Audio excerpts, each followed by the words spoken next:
Pemirsa, bagaimana skema penerapan PSBB di Tangerang Selatan? Kami akan berbincang langsung dengan Wali Kota Tangerang Selatan, Ibu Airin Rahmidiani. Selamat malam, Bu Airin. Selamat malam, Mbak Fitri. Ya, Bu Airin, PSBB di Tangerang Selatan baru akan diterapkan 18 April mendatang. Untuk payung hukumnya seperti Pergub dan juga Perwali ini, apakah kemudian sudah selesai disusun?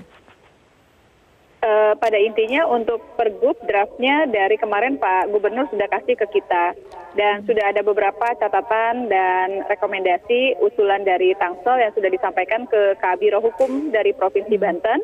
Dan untuk Tangerang Selatan sendiri Perwalinya rencananya draftnya sudah kita bicarakan dengan seluruh OPD dan Camat, plus juga tadi dengan Forkopimda, Mbak. Jadi dengan Kajari, Kapolres, Dandim dan juga dengan Pengadilan Negeri, Pengadilan Agama, terus BNN, BPN, dan juga Kementerian Agama dan DPRD dalam rangka untuk mensosialisasikan dan menanyakan apakah ada saran dan masukannya, Mbak. Jadi insya Allah kalau untuk Tangsel sih udah di 90% lebih, tinggal kita tanda tangani, tinggal menunggu Pergubnya dulu, Mbak, karena itu salah satu bagian dari yang akan kita masukkan di menimbang dan mengingat. Ya, Bu Airin, tapi bagaimana menyelaraskan kebijakan dengan DKI Jakarta dan daerah penyangga lain, apalagi wilayah Jabodetabek ini kan memiliki keterhubungan mobilitas antara satu wilayah dengan wilayah yang lain? Ya, terus komunikasi, Mbak, tentunya. Contohnya saya berkomunikasi dengan Wali Kota Depok, dengan Bogor, dengan Bupati Bogor, dan tentunya juga dengan Pak Bupati Tangerang dan Pak Wali Kota Tangerang yang ada di wilayah Tangerang Raya. Dan Dinas Perhubungan kita pun juga terus melakukan komunikasi dan koordinasi, dan alhamdulillah Tangerang Selatan kan bagian dari Polda Metro maupun juga dari Kodam Jaya, sehingga itu pun juga memudahkan untuk Forkopimda berdiskusi dan membahas persiapan untuk PSBB di wilayah Tangerang Raya. Artinya untuk skema-skema aturan teknis seperti di moda transportasi atau nantinya pemberian bantuan ini akan seperti apa, Bu Airin? Yang pasti untuk moda transportasi tadi kita sudah bahas, nggak jauh beda dengan DKI maupun juga Jawa Barat. Tapi untuk pembatasannya tadi kita sempat usulkan sesuai dengan apa yang kami diskusikan dengan Pak Wali Kota Tangerang, yaitu jam 5 sampai dengan jam 7 malam. Karena banyak warga kita kan ada juga yang sering masih dalam rangka karena keterpaksaan bekerja di Jakarta, sehingga di Jakarta jam 6 sampai jam 6, maka kita majukan di awal jam 5 dan kita mundurkan di malamnya ke jam 7 malam. Oke. Untuk sektor usaha yang kemudian masih diperbolehkan ataupun yang kemudian memang harus bekerja di rumah dan dikurangi aktivitasnya, ini bagaimana pemantauan dan juga nantinya pengawasannya, Bu Airin? Ya, ada beberapa pasal yang kita sampaikan juga, Mbak. Jika misalnya ada industri atau misalnya perusahaan yang ingin masih memperkerjakan orang di kantor, maka ada persyaratan yang harus diikuti, yaitu protokol COVID. Misalnya jaga jarak, ada cuci tangan, terus udah gitu udah disiapkan untuk segala sesuatunya jika terjadi sesuatu hal terhadap misalnya ada yang ODP, PDP maupun juga positif perawatannya. Plus ditambah lagi juga tentunya beberapa hal yang harus ada izin dari kita, Mbak. Oke. Tadi untuk pemberian bantuan datanya, apakah saat ini sudah masuk data yang terverifikasi sehingga nanti pada saat PSBB diberlakukan pendistribusiannya dapat kemudian tepat sasaran? Salah satu yang kita lakukan adalah jaring pengaman sosial sebagaimana arahan dari Pak Presiden. Dan kita punya data yang terdaftar di Dinas Sosial, Mbak, yang sudah nge-link dengan Kementerian Sosial.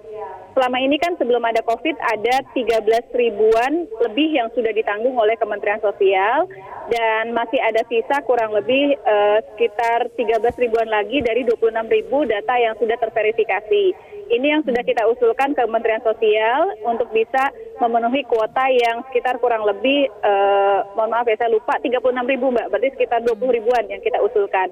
Tapi di samping dari program bantuan dari Kementerian Sosial dari Pak Menteri Sosial yang sudah kita usulkan, juga kita sudah merealokasi dan merefocusing untuk bantuan ini sebesar kurang lebih untuk 20 ribuan kakak.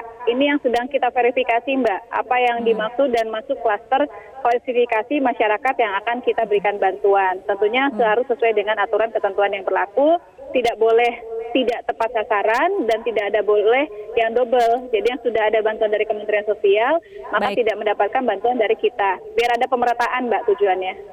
Oke, Bu Airin, ada waktu sampai hari Sabtu sebelum PSBB resmi diberlakukan di Kota Tangerang Selatan, terutama ini bagaimana sosialisasi kepada warga dan seluruh pihak agar kemudian disiplin menaati aturan dalam PSBB ini?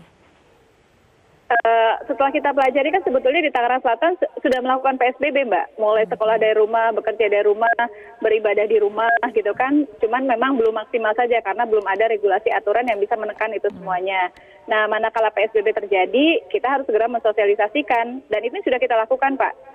Alhamdulillah di Tangerang Selatan sudah ada satuan gugus tugas sampai dengan tingkat RW.